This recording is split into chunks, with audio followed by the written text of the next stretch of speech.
Alright. Here in America, when you think of football, you think of a lined field loaded with yard marks and men who wear helmets and shoulder pads and travel to the other side of the field with a ball in their hands in order to score. But most of the world does not share that same thought. The rest of the world is in love with the sport in which you let the ball run on the pitch, no stops or timeouts, in which being big makes you too slow for the game. It is known as soccer in America, but the rest of the world calls it football, and that's what I'll be talking to you about today. The highest level of competition in this sport is the FIFA World Cup. The national teams of every country compete at first to get into the World Cup, and once they're in, to get the trophy. It is played every 4 years and has been held since 1930 by FIFA, being the greatest worldwide event in sports. The next World Cup will be this summer in South Africa, country that will be hosting the first World Cup ever in the African continent. 32 nations from all around the world will battle for supremacy and in order to be called the next world champions for the next 4 years. My claim is that Brazil will win the 2010 World Cup. Even though the sport was not invented in Brazil but in England, they are the definite representation of the game. Everyone knows Brazil is always a favorite in every soccer competition. They are the only country to have attended every World Cup and have won the tournament more times than any other nation, 5 times. Their style of play not only predominates the sport by crushing the opposition, but it's also fun to watch for lovers of the game. In order to prove my point, first I will talk to you about the setup of the Brazilian team. Then I will mention recent Brazilian victories which prove why they're high contenders of this upcoming cup, and later what a high authority of the sport has to say about Brazil in this upcoming international competition. Led by 2 of the best offensive players of this decade, 2-time Best Player Award winner Ronaldinho has revolutionized the sport with his fancy moves and acrobatics, now playing with AC Milan, and Kaká, who plays for the superstar-filled Real Madrid and won the same award in 2007, Brazil simply lacks no skill on the pitch. On the defensive side, Inter Milan center defender Lucio, who was part of the squad that won the tournament in 2002, understands what the team needs to do in order to win this year. His experience and high-level reliability, both in the air and on the ground, make Brazil a very hard team to score on. Every player, both part of the starting 11 or on the bench, shines all over Europe and knows what it is like to play under pressure, being ready to play under any situation the team might have to confront during the tournament. Ex-player and now coach of the Brazilian national team, Dunga, has brought a new mentality to the team. When first appointed to coach the squad after the World Cup in Germany in 2006, he completely changed the way the team had been coached during the past years. With many players retiring after the tournament, he dealt with getting a new fresh set of players who he thought earned their place on the pitch, leaving many of the known players behind. This forced all the players to battle for their own jersey and deserve to represent their country in upcoming international clashes. Recently won tournaments demonstrate why Brazil is the best candidate to win the World Cup. They won the Copa America in 2007 in Peru, beating their South American rival Argentina in the final, qualified first in the CONMEBOL South American qualifiers for the 2010 World Cup, won the Confederations Cup in 2009, to which the best teams in the world attend, and is recently ranked second to Spain on the Coca-Cola FIFA rankings due to recent Spanish victories, having held the #1 position from July to October of last year.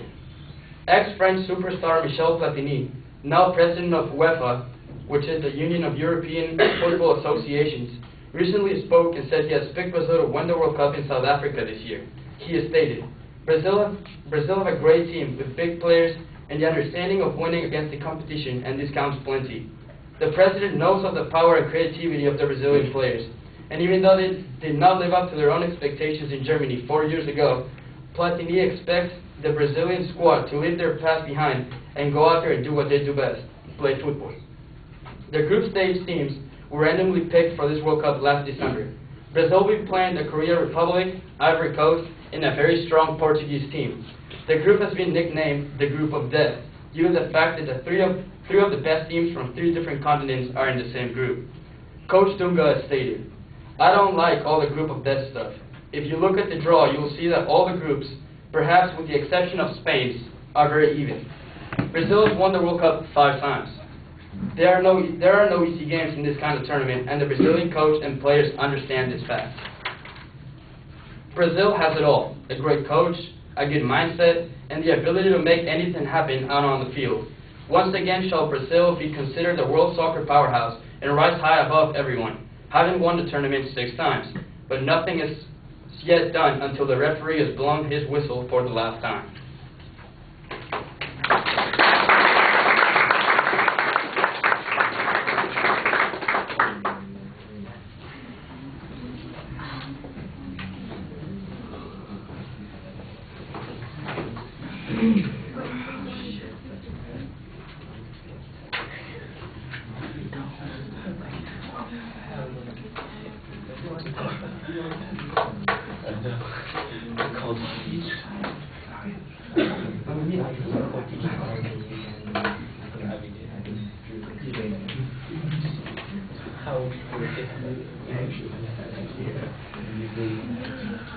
All right, I like the introduction. You've got a nice contrast to use as an attention device. You've got a very clear statement of what your proposition is.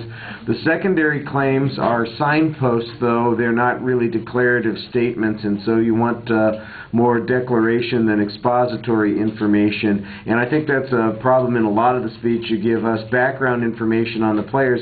We need more information about how those players are going to make the difference in this year's team. I thought you did pretty good with the 2 guys that you cited specifically. You keep going to the historical information, and at the end you discount it a little bit by pointing out that nothing is decided until the games are played. And of course that's true, otherwise why would we even bother going? But for instance, why is Brazil traditionally the strong team in the tournament? Does it have something to do with the strength of how they create their teams? Is it because of the population of players that they draw from? Is it because of the coaching style? Something like that that would make us tend to believe that it's likely to occur again. Because that's the inference that you're making, not just that they've done this in the past, but it's likely to have the same outcome. I thought your best argument on that was the information about the recent tournaments that they've had success in, their #1 ranking over in the prior year. The discussion about why they are only ranked #2 right now needed to be a little bit more extensive. Your argument at the end about the group that they're playing in and the reference to it as being the group of death actually sounds like it's more problematic for your argument than supportive of the argument.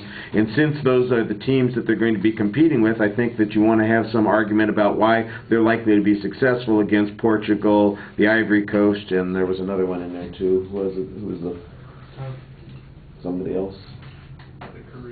No, the Koreans. Yeah, the Koreans. So for instance, if you had stuff about how they had been in a matchup against those teams in previous tournaments, or how the scoring of the teams of their averages were substantially different, I think that would make that argument a little bit stronger, because obviously getting through the groups is the key thing that shows that they're going to advance in the World Cup. All right, thank you.